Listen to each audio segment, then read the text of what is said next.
Hello everyone. Easy physics by NK channel पर आप सभी का आज के इस वीडियो में एक बार पुनः बहुत बहुत स्वागत है। कक्षा 12 की फिजिक्स का चैप्टर नंबर 9 किरण प्रकाशी की जो है वो बड़ा इंपॉर्टेंट चैप्टर है और बोर्ड परीक्षा में इस चैप्टर में से डेफिनेटली एक न्यूमेरिकल जो है वो 1.5 अंक का पूछा जाएगा।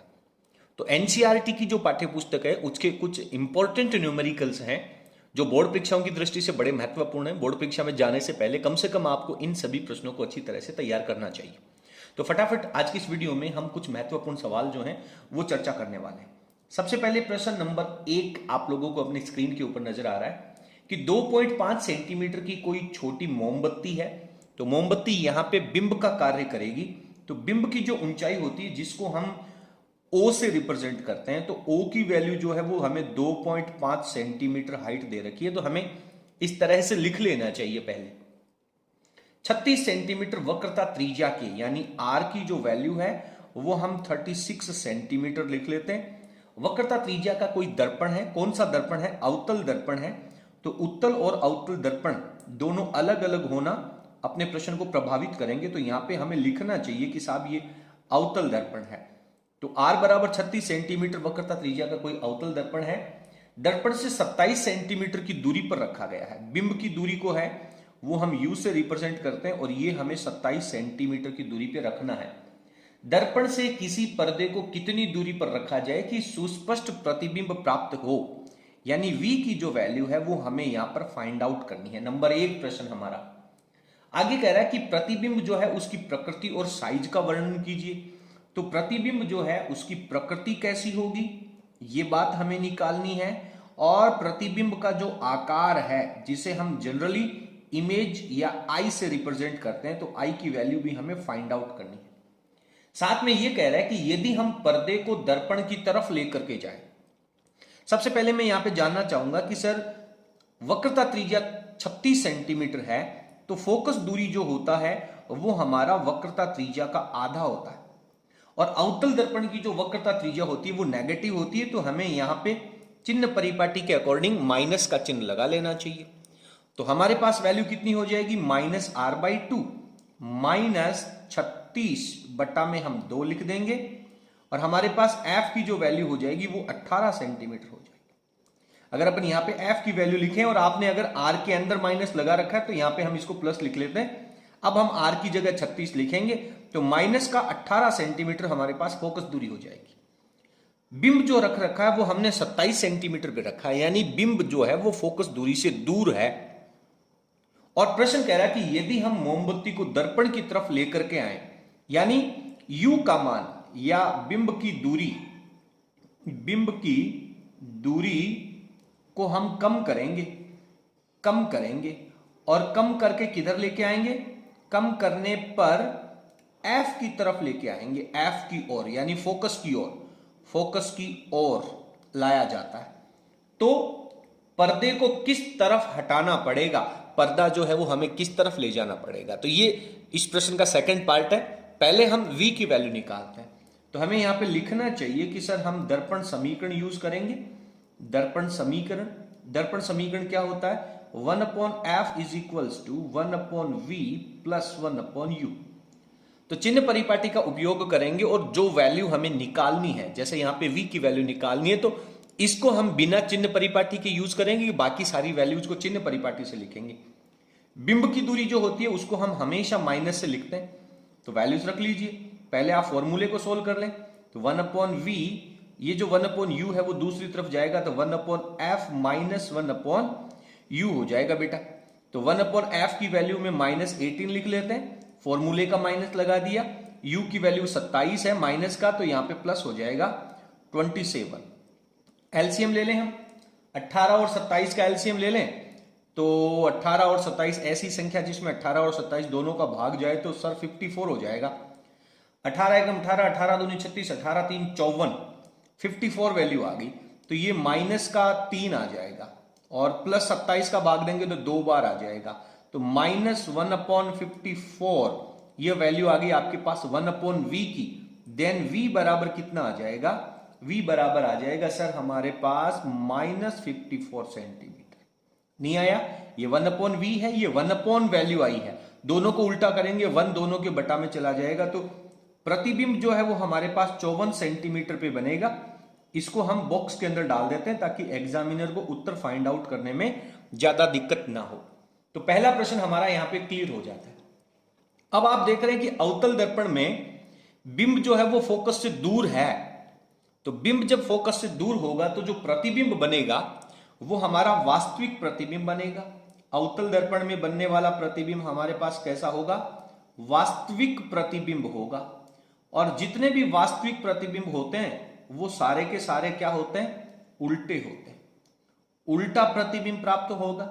तो ये बात भी हमें यहां पे लिख देनी चाहिए कि सर उल्टा प्रतिबिंब प्राप्त होगा। हालांकि यहां पे डायग्राम बनाने की जरूरत नहीं है।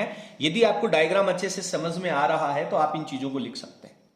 और दूसरी बात, हम जानते हैं कि जब वक्रता केंद्र पे होता है, आर पे होता है या सी पर जब कोई वस्तु होती है तो उसका प्रतिबिंब उतना ही बड़ा होता है। धीरे धीरे बिंब नजदीक आएगा तो प्रतिबिंब का आकार बड़ा होता जाएगा।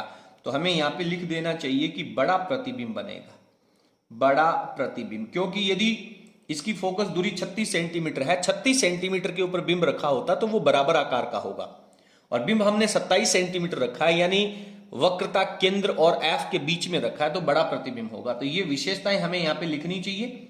इनका 1 अंक का जो आंसर है वो हमारा यहां पे लिया गया है। इसके बाद में सवाल हमसे कह रहा है कि प्रतिबिंब का आकार कितना होगा। तो प्रतिबिंब के आकार के लिए आवर्धन क्षमता का फॉर्मूला हमें यूज करना होगा। आवर्धन क्षमता का फॉर्मूला क्या कहता है, लिख लेते हैं सर। सर आवर्धन क्षमता जो होती है उसको हम m से रिप्रेजेंट करते हैं। तो आवर्धन क्षमता m का फॉर्मूला हमारे पास होता है प्रतिबिंब की ऊंचाई बटे बिंब की ऊंचाई। बराबर में हम फॉर्मूला लगाते हैं माइनस प्रतिबिंब की दूरी बटे बिंब की दूरी, माइनस v अपॉन u। वास्तविक प्रतिबिंब के लिए हमारे पास यहां पे माइनस आएगा। तो I, O, V and U 4 values हमारे पास हैं यहां पर, और हमें वैल्यू किसकी निकालनी है? I की निकालनी है। तो फाइनली हमारे पास फॉर्मूला बनेगा I बराबर minus v upon u and बटा का O है वो दूसरी तरफ मल्टीप्लाई में चला जाएगा। वैल्यू रख दीजिए, माइनस लिखा मैंने, v की वैल्यू कितनी है? -54 है, तो -54। u की वैल्यू कितनी है? -27 है, वो हमने लिख दिया। इनटू में o यानी बिंब की ऊंचाई 2.5 हमें दे रखी है। इस माइनस से इस माइनस को मार दिया, 54 में 27 का भाग 2 बार जाएगा, 2 को हम 2.5 से गुणा करेंगे तो 5 हो जाएगा। तो ये वैल्यू आ जाएगी हमारे पास -5 सेंटीमीटर। और ये -5 जो है वो प्रतिबिंब की ऊंचाई को नीचे की तरफ बता रहा है, मुख्य अक्ष से नीचे की तरफ। और हम जानते हैं कि मुख्य अक्ष से नीचे की तरफ जो होगा वो उल्टा प्रतिबिंब होगा, इसलिए हमने ये बात पहले ही लिख दी है कि उल्टा प्रतिबिंब बनेगा। इतनी बातें क्लियर हैं। अब प्रश्न कह रहा है कि यदि हम बिंब की जो दूरी है u जो है उसको यदि हम f की तरफ प्रतिस्थापित करेंगे तो जो प्रतिबिंब बनेगा वो प्रतिबिंब अनंत की तरफ जाएगा। प्रतिबिंब अनंत की ओर गति करता है, गति करता है। अतः हमें जो पर्दा है वो कहां पे रख देना चाहिए? लास्ट में। अतः पर्दा अनंत पर प्रतिस्थापित कर देना चाहिए। तो हम यहां पे लिखते हैं अतः पर्दा कहां पर? अनंत पर रखते हैं। इतना लिखेंगे तब आपका ये प्रश्न जो है वो कंप्लीट हो जाएगा। उम्मीद करता हूं कि आपको ये प्रश्न अच्छी तरह से समझ में आ गया होगा। यदि आपको ये प्रश्न समझ में आ गया हो तो प्लीज आप वीडियो को लाइक कर दें और इसे अपने सभी फ्रेंड्स के साथ शेयर जरूर करें। अगले प्रश्न में पहुंचते हैं। प्रश्न संख्या 2 जो है वो भी इसी तरह का प्रश्न है। प्रश्न आपको स्क्रीन पे नजर आ रहा है कि 4.5 सेंटीमीटर साइज की कोई सुई है, यानी बिंब की ऊंचाई है जिसे हम O से रिप्रेजेंट करते हैं, और वैल्यू दे रखी है 4.5 सेंटीमीटर। आप पिछले प्रश्न को देख करके भी इसे सॉल्व कर सकते हैं। सुई 15 सेंटीमीटर फोकस दूरी, F की वैल्यू हमें दे रखी है 15 सेंटीमीटर। चिन्ह परिपाटी का उपयोग हम बाद में करेंगे। उत्तल दर्पण है साहब, उत्तल दर्पण जो होता है उसकी फोकस दूरी पॉजिटिव लिखी जाती है। उत्तल दर्पण हमारे पास है तो फोकस दूरी क्या होगी? पॉजिटिव हो जाएगी। 15 सेंटीमीटर फोकस दूरी से 12 सेंटीमीटर दूरी पर रखा गया है। u का मान, u की वैल्यू जो है वो माइनस में लिखी जाती है और कितनी दूरी है 12 सेंटीमीटर। प्रतिबिंब की स्थिति निकालिए यानी v की वैल्यू निकालिए। आवर्धन का मान निकालना है, आवर्धन यानी हमें m की वैल्यू फाइंड आउट करनी है, तो m के आगे हम क्वेश्चन मार्क लगा देंगे। इस तरह से जब आप लिखेंगे तो एग्जामिनर के ऊपर आपका बढ़िया इंप्रेशन जाएगा, अच्छा इंप्रेशन जाएगा। सवाल कह रहा है कि जब सुई को दर्पण की ओर लेके जाएंगे, यानी u जो है इसको आप किधर की तरफ लेके जा रहे हैं, फोकस दूरी 15 सेंटीमीटर है और दर्पण के ऊपर जो बिंब रखा गया है वो 12 सेंटीमीटर है, यानी फोकस और दर्पण के बीच में है। और अब आप u को दर्पण की तरफ लेकर के आ रहे हैं, तो सुई को दर्पण की तरफ आप लेकर के जा रहे हैं, u जो है वो दर्पण की तरफ आएगा।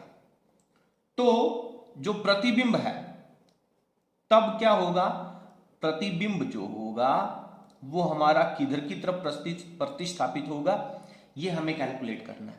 तो सबसे पहले हम यहां पे दर्पण समीकरण यूज करते हैं। तो मैं यहां पे लिखता हूं दर्पण समीकरण से, आपको भी लिखना चाहिए दर्पण समीकरण से। फर्स्ट ऑफ ऑल दर्पण समीकरण लिख दीजिए, 1/f बराबर 1/v प्लस 1/u। समीकरण लिखना भी एक नंबर का होता है। f की वैल्यू 1/15 बराबर v की वैल्यू हमें निकालनी है, u की वैल्यू -1/12 दे रखा है, ये माइनस की वैल्यू दूसरी तरफ जाएगी तो 1/v बराबर 1/15 प्लस 1/12 हो जाएगा। दोनों का एलसीएम ले लीजिए, कितना आ जाएगा, दोनों का भाग चला जाए 60 हो गया सर। 15 4 60 और 12 पंजो 60, 5 और 4 9 बट्टे 60। हमें v की वैल्यू चाहिए, then v is equals to 60/9 हो जाएगा।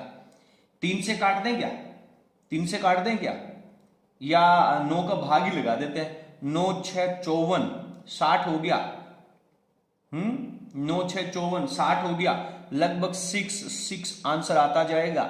इसको हम अप्रोक्सीमेट 6.7 सेंटीमीटर कह सकते हैं। तो ये हमारे पास v की वैल्यू आ जाएगी। v की वैल्यू जब आपके पास आएगी और उत्तल दर्पण है, उत्तल दर्पण में बनने वाले जो प्रतिबिंब होंगे सारे के सारे, उत्तल दर्पण में बनने वाले सभी प्रतिबिंब जो हैं वो क्या होते हैं, आभासी होते हैं सर। तो आभासी लिख देते हैं। C से हम सीधा शब्द यहां पे जोड़ देंगे, सीधा होता है। और बनने वाले प्रतिबिंब क्या होंगे, छोटे होंगे। ये विशेषता हमने दर्पण के अंदर अच्छे से पढ़ी है। यदि आप लोगों को तैयार है, कक्षा 10 में भी आपने इनको पढ़ा होगा, कक्षा 12th में भी पूरी फिजिक्स हमने प्लेलिस्ट के अंदर आपको सारे वीडियोस मिल जाएंगे। सवाल कह रहा है कि आवर्धन की वैल्यू निकाल लीजिए सर। तो आवर्धन का मतलब हमें m की वैल्यू चाहिए।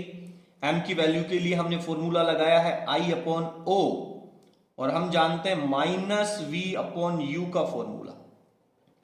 तो हमारे पास v की वैल्यू है एंड u की वैल्यू भी है, तो दोनों से हम इसको यूज कर सकते हैं।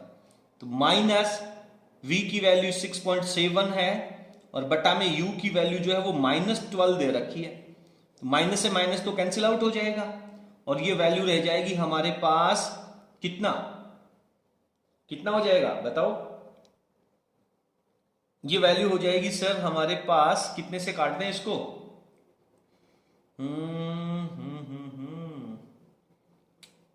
चलो चलो सोल्व कर लेते हैं इसको एक बार। तो हम इसको डिवाइड करेंगे तो माइनस माइनस तो प्लस हो गया, 6.7/12 हो गया। तो 6.7 में तो इसका भाग जाएगा नहीं, मैं यहाँ पे पॉइंट लगा देता हूं, तो ये 67 हो गया। तो 12 पंजो 60, 7 रह गया, 70 हो गया, और 12 पंजो 60, 12 6 72 होता है। तो लगभग 5 आ जाएगा, 0.55 गुना हमारे पास आंसर आ जाएगा। क्लियर है। साथ में सवाल ये कह रहा है कि प्रतिबिंब का आवर्धन भी निकालना है, तो हमें I की वैल्यू भी यहाँ पे फाइंड आउट करनी चाहिए। तो I की वैल्यू यदि हम यहाँ पे फाइंड आउट करेंगे, यानी प्रतिबिंब की ऊंचाई यदि हम निकालना चाहें, तो हमारे पास यही फॉर्मूला यूज करेंगे। तो I/O, अपॉन का O दूसरी तरफ मल्टीप्लाई में चला जाएगा, तो 0.55 इंटू हम 4.5 से इसको मल्टीप्लाई कर देंगे।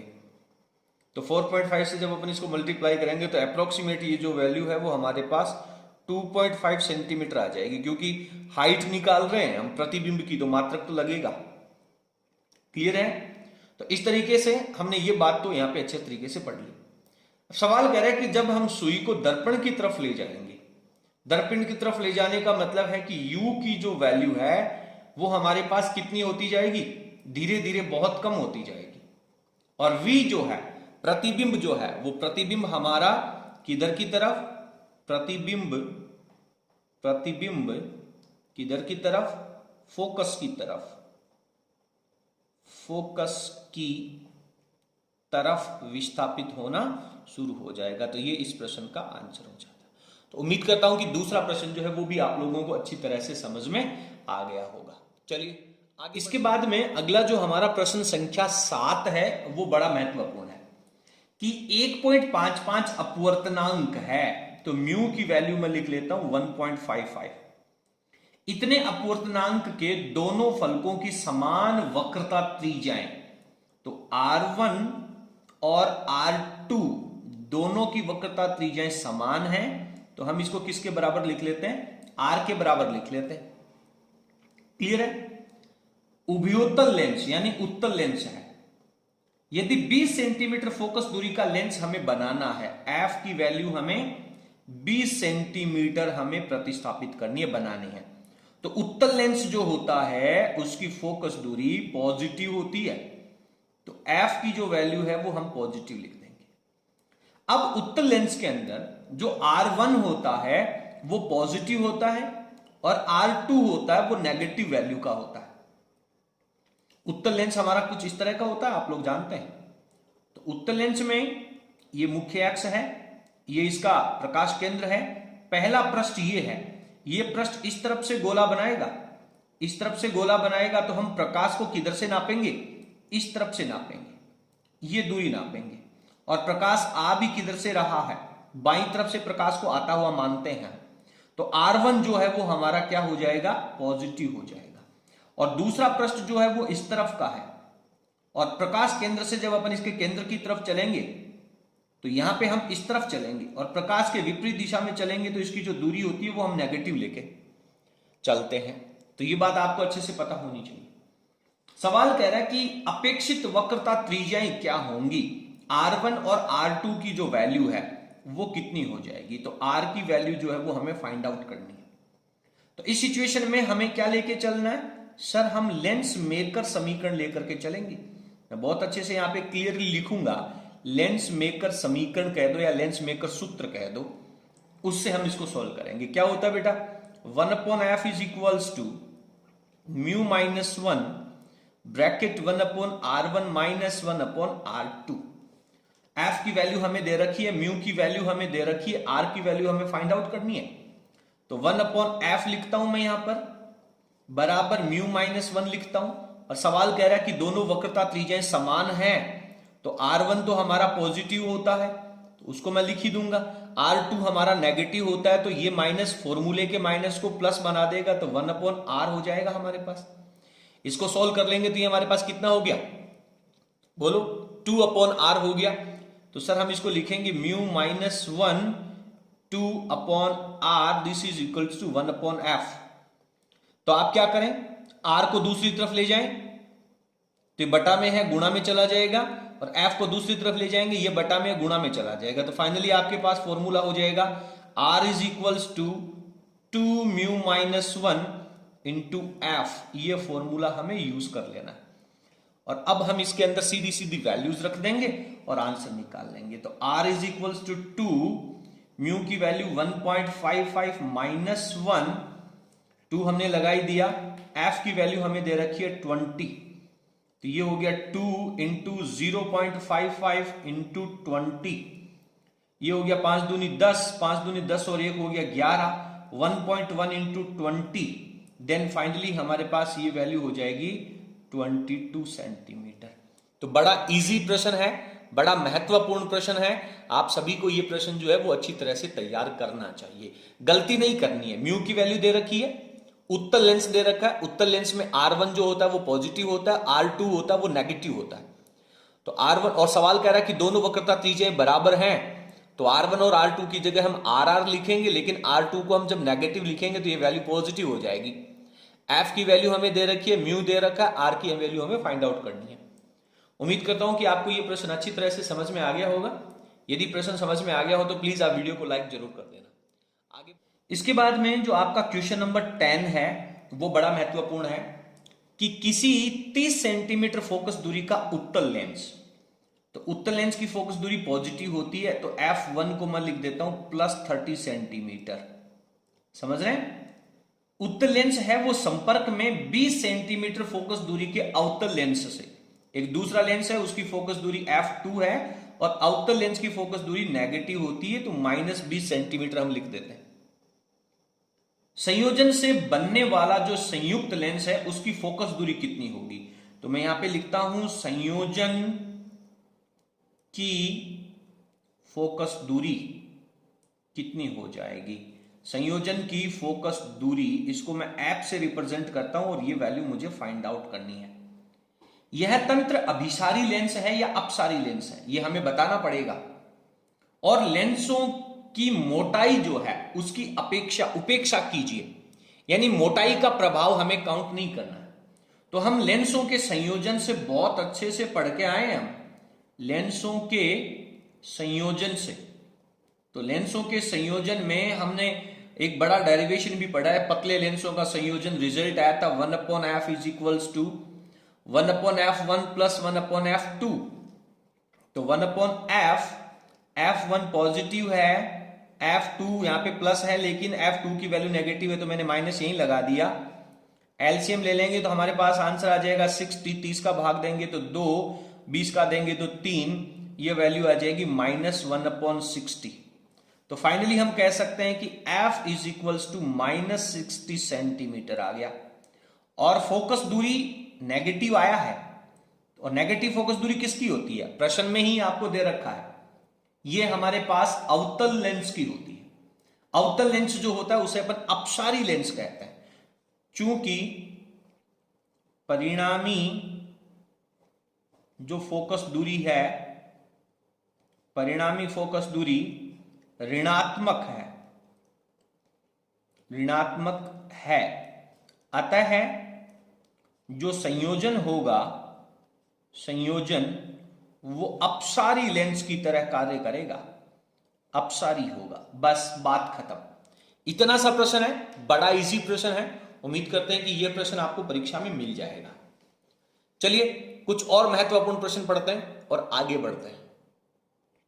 इसके बाद में अगला प्रश्न नंबर जो 13 है, बड़ा आसान है और बड़ा महत्वपूर्ण है। किसी छोटी दूरबीन के अभिदृश्यक की फोकस दूरी 144 सेंटीमीटर है। अभिदृश्यक का मतलब है वस्तु की तरफ का जो लेंस है उसकी फोकस दूरी को अपन FO से रिप्रेजेंट करते हैं, और ये वैल्यू 144 सेंटीमीटर दे रखी है।